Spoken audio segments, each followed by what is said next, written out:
bener nih sekolah yang menurut saya luar biasa.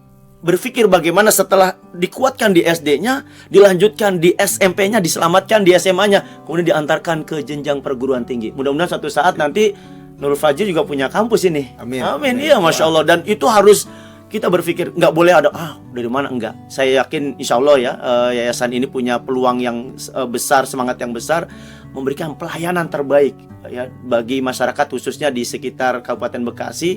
Dan ini saya kira Nurul Fajri bukan level Cikarang Barat lagi, Ustaz. Ya, ini udah levelnya kabupaten, bahkan mudah-mudahan sudah nanti tingkat provinsi insya Allah. Barakallahu.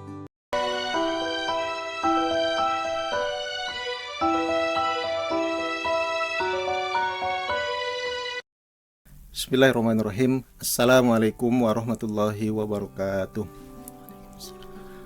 Alhamdulillah, wassalatu wassalamu ala rasulillah Muhammad ibn Abdillah, wala hawla wala quwata illa billah, amma ba'du.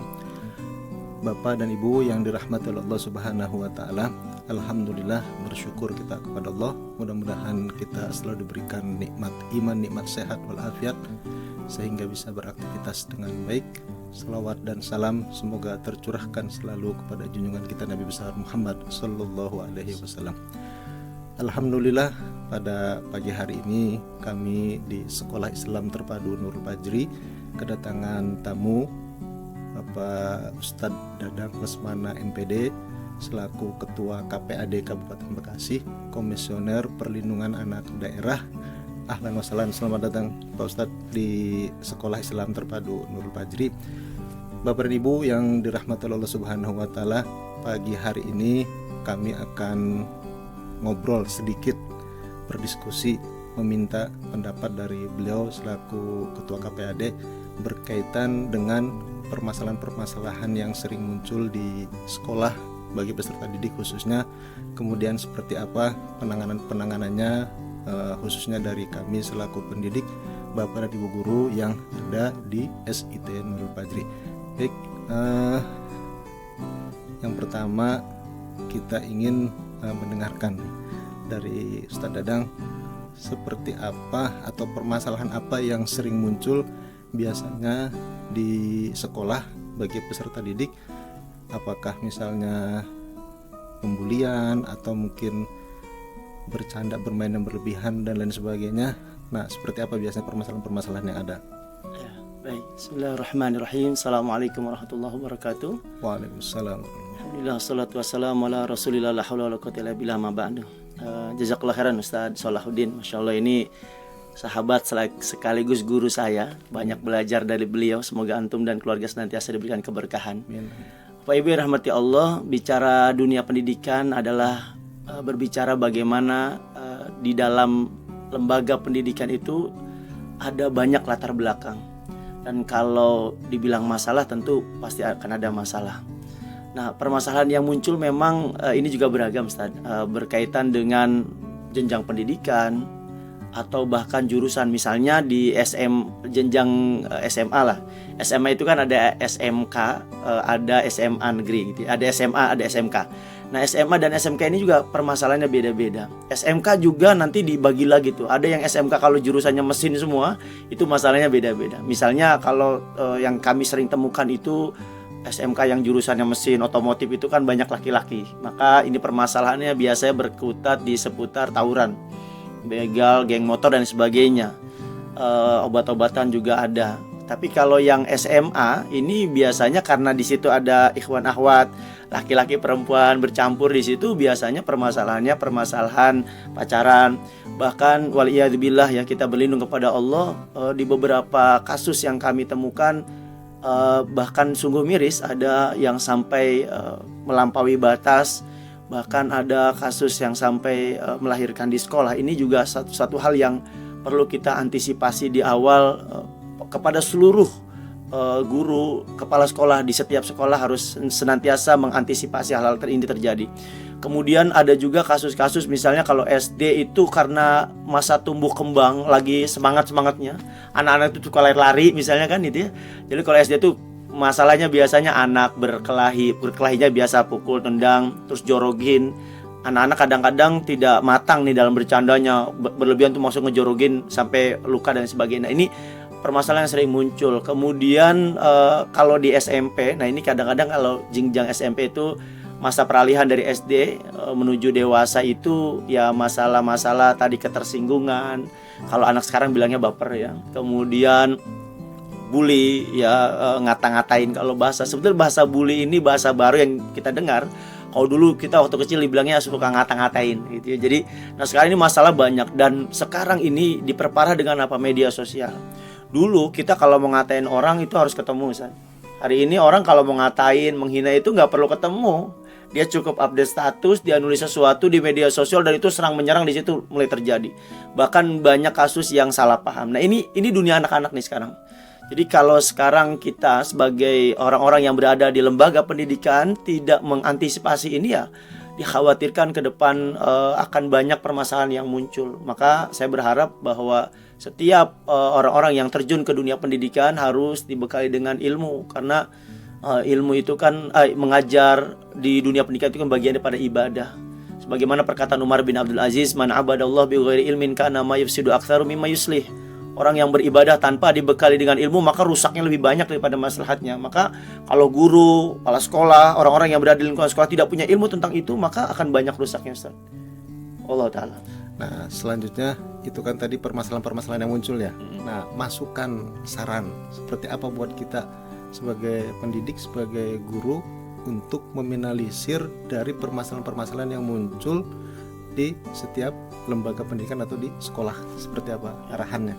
Masya Allah, barakallahu fiik. Yang pertama berkaitan tadi ya, modal paling besar adalah ilmu. Jadi ilmu itu yang bisa membuka segala sesuatu, kemampuan kita memotivasi anak harus berilmu dan sebagainya. Guru dan orang-orang yang berada di sekolah juga harus berilmu. Penanganannya bagaimana? Karena banyak orang-orang yang, mohon maaf, di lembaga pendidikan menganggap bahwa kalau sudah keluar dari sekolah bukan tanggung jawab sekolah. Ini ya satu sisi benar, artinya ya sekolah sampai jam sekian ya, kita nggak tahu di luar betul. Tapi di sisi lain kita punya tanggung jawab bahwa guru itu punya kompetensi selain pedagogik juga kompetensi sosial. Jadi bagaimana guru itu juga mampu mengawasi anak-anak di luar. Maka ini saya berharap seluruh stakeholder yang ada di lingkungan pendidikan bekerja sama dengan orang tua murid. Ini solusinya begitu. Jadi bagaimana misalnya orang tua murid diadakan parenting ya, penguatan keilmuan dari orang tua murid. Karena gini Ustaz, banyak lembaga-lembaga yang udah maksimal nih ngajarin anak, mendidik anak. Begitu keluar, orang tuanya tidak terlibat sama sekali, orang tuanya nggak peduli.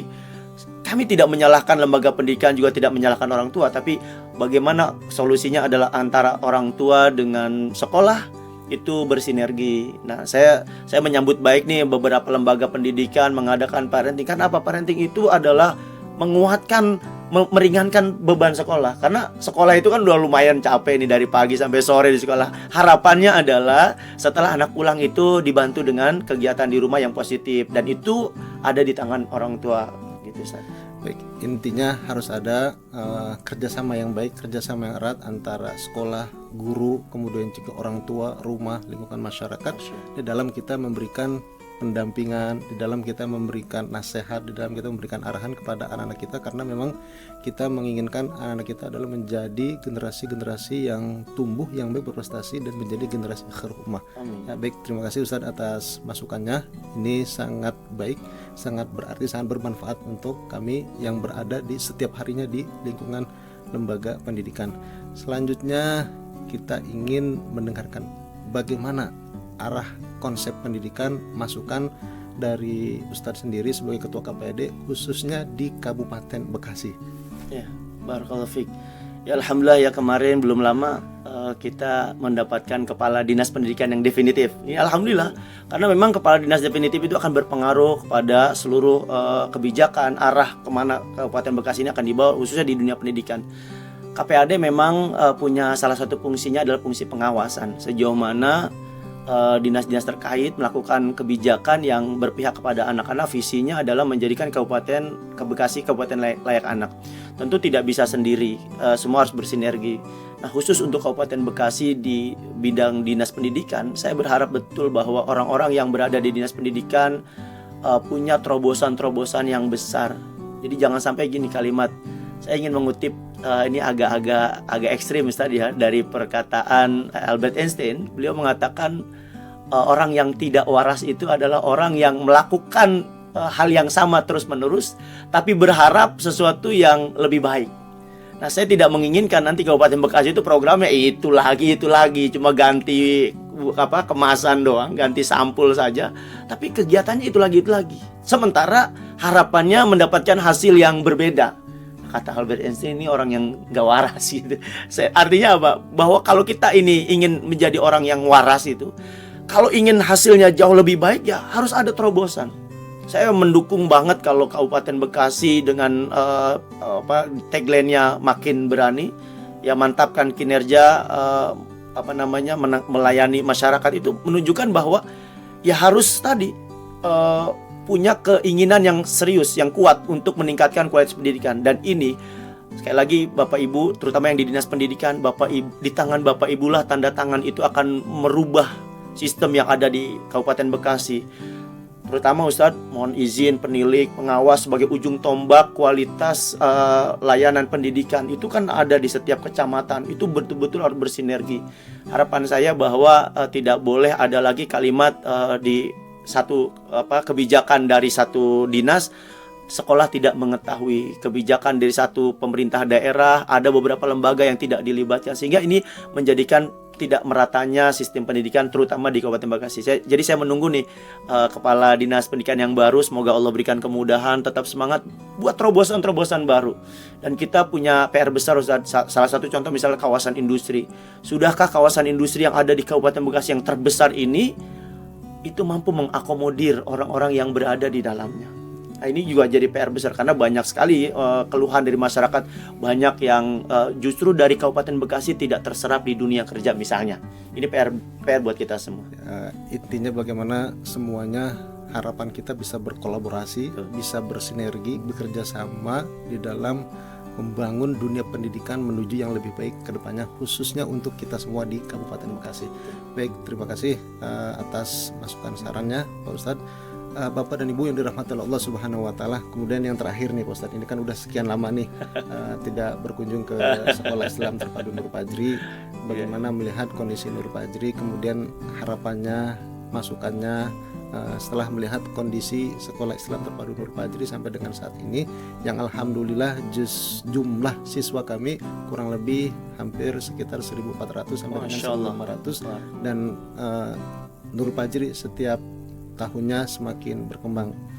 Masukannya seperti apa nih, atau kesan setelah melihat kunjungan saat ini? Iya, baik. Jazakallah khair. Saya itu ya tadi saya sampaikan di awal, beliau guru sahabat saya. Jadi berkaitan dengan Nur Fajri ini luar biasa, perkembangannya luar biasa. Jadi begitu masuk saat tadi saya baru masuk, Masya Allah, itu kalau bahasa merinding tuh merinding. Karena gini, kan kita kalau masuk itu akan menentukan langkah selanjutnya. Kalau merinding itu berarti ada rasa takjub. Tapi kalau ada kita masuk sekolah udah meriang, berarti beda kan itu. Kita udah masuk aja udah meriang, ya elah sekolah udah punya badan misalnya gitu ya. Tapi kalau begitu masuk udah merinding, kita berharap bahwa apa yang bisa kita dapatkan dari sekolah ini. Dan ini luar biasa. Tadi bahkan muridnya sampai 1.000 lebih ya, 1.400 lebih. Dan keunggulan Nurul Fajri itu, dia berjenjang, berkelanjutan. Kalau bahasa mengutip Ustadz Solah istimror ya kalinya gitu ya. Jadi berkelanjutan terus, mulai dari jenjang apa di sini Ustadz? SD terus ke SMP, sekarang SMA ya. Dan Ustadz Solah ini kepala SMA terbaik di Nur Fajri, Masya Allah, barakallahu fiik. Jadi Bapak Ibu yang rahmati Allah, banyak anak-anak yang sekolahnya SDIT Ustadz, tapi mohon maaf nih, ketika SMP-nya asal-asalan, yang sudah dibangun pondasinya kuat-kuat akhirnya runtuh. Bapak Ibu yang rahmati Allah, ya saya merekomendasikan dah, bener nih sekolah yang menurut saya luar biasa. Berpikir bagaimana setelah dikuatkan di SD-nya, dilanjutkan di SMP-nya, diselamatkan di SMA-nya, kemudian diantarkan ke jenjang perguruan tinggi. Mudah-mudahan suatu saat nanti Nurul Fajri juga punya kampus ini. Amin. Amin. Iya, Masya Allah. Dan itu harus kita berpikir nggak boleh ada dari mana, enggak. Saya yakin insya Allah ya yayasan ini punya peluang yang besar, semangat yang besar memberikan pelayanan terbaik ya bagi masyarakat khususnya di sekitar Kabupaten Bekasi. Dan ini saya kira Nurul Fajri bukan level Cikarang Barat lagi Ustaz. Ya, ini udah levelnya kabupaten, bahkan mudah-mudahan sudah nanti tingkat provinsi insya Allah. Ya, baik, alhamdulillah, terima kasih Pak Ustadz atas masukan, saran, kesan yang disampaikan pada pagi hari ini. Insya Allah kami menjaga amanah orang tua wali murid dengan baik, yang menitipkan putra-putrinya baik di SD IT, SMP IT sampai dengan SMA IT, dan memang sampai dengan saat ini kami berusaha melakukan proses pendidikan di lembaga pendidikan SIT Nurul Fajri ini dengan profesional, dengan sangat baik. Ya, kita pernah mendapatkan prestasi akreditasi terbaik Jawa Barat, alhamdulillah. Kemudian juga alhamdulillah. Sebentar, waktu akreditasi SD kepala sekolahnya siapa? Beliau kepala sekolahnya. Kemudian juga siswa kita di SMA IT banyak yang melanjutkan di PTN, alhamdulillah. Melalui jalur SNBP siswa berprestasi juga, alhamdulillah.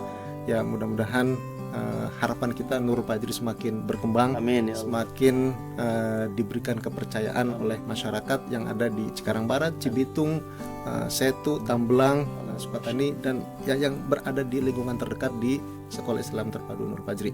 Ini kami mengucapkan terima kasih Pak Ustadz atas kunjungan waktunya di sela-sela kesibukan beliau sebagai komisioner KPD. Ya, betul, memang beliau ini adalah sahabat saya dari tahun 2000. Kita kenal sama-sama kuliah, aktivis di masjid, nongkrong di masjid, di depan masjid, tidur di masjid habis zuhur.